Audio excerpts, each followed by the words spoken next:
Hello there and welcome to the Bit of Peacock. It's my channel where we talk all things Leeds United. I'm of course George. Welcome along to the channel, everybody.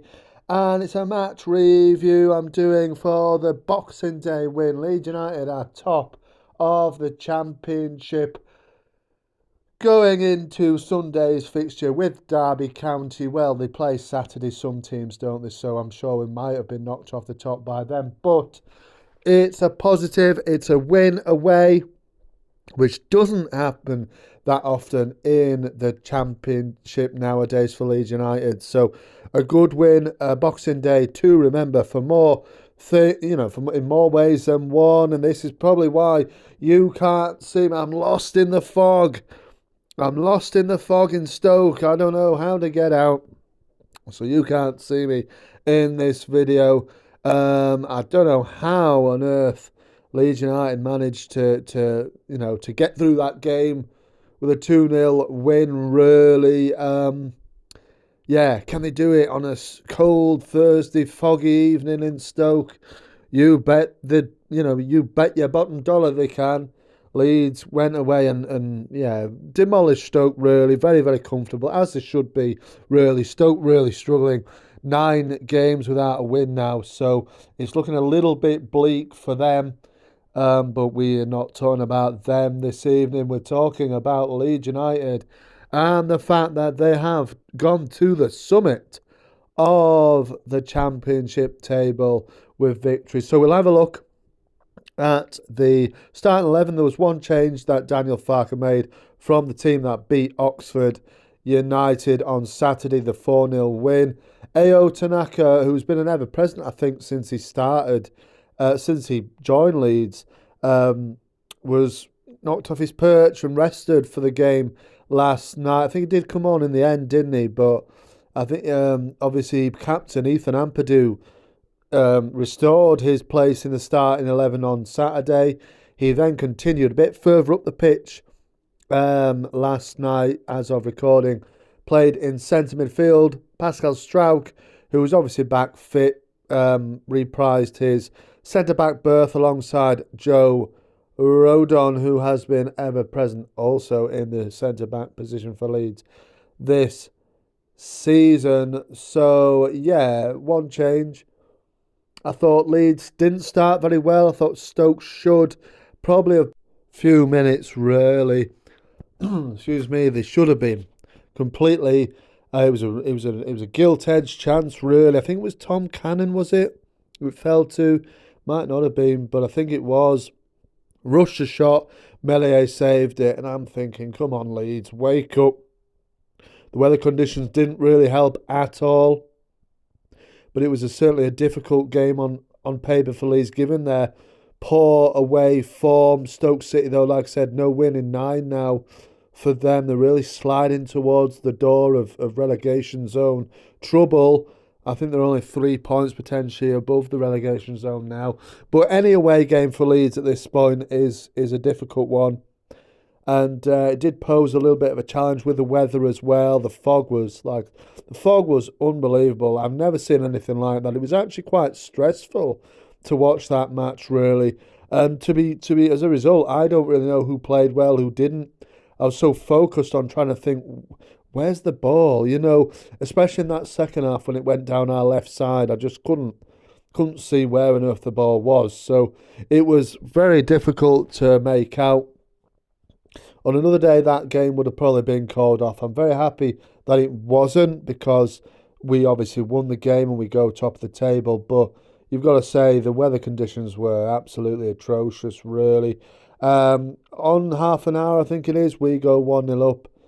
It's a lovely finish from Yolpero. This is where Yolpero really comes into his own. 9 goals now, 8th and 9th goal last night for him of the season. I think he does need to do a little bit more in terms of goal scoring, but he did the business for us last night. Both goals. First one was really nicely taken. Although the goalkeeper Victor Johansson, I thought he could have done better with the goal itself. To be fair, as he goes through, he kind of hesitates, lets Perot get a foot on the ball, and then it ricochets back. There's nobody there to challenge him in terms of defenders, but it's nicely placed. He think he had time to think about it. He puts it right where it should go, really, in off the crossbar and into the corner for 1-0. We get a half time, 1-0 up. There's a couple more sort of half chances for Leeds.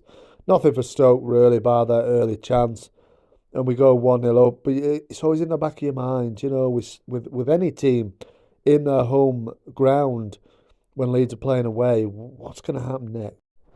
Are we going to get a win and away win under our belts? We haven't won that many away if you check it really, and yeah, what will the second half bring?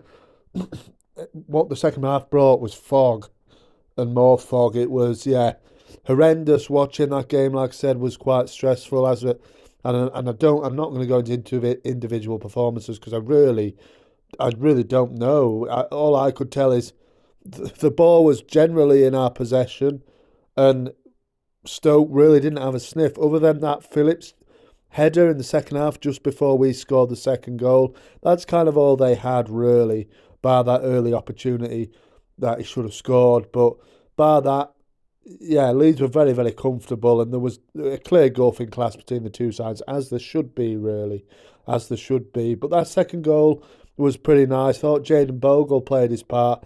He's a player who I was really criticising towards the early start of the game.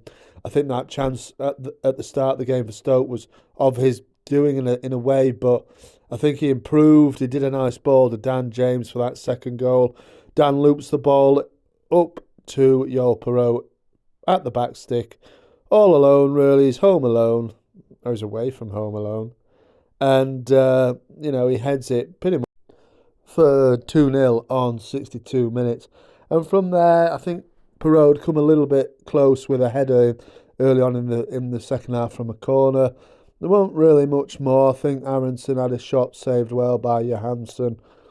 But Leeds were just generally in control. I think when you get 2-0 up away from home, yeah, I'm fine with just seeing it out. At home, it's a bit like, come on, get more goals. 62nd minute, you're 2-0 up.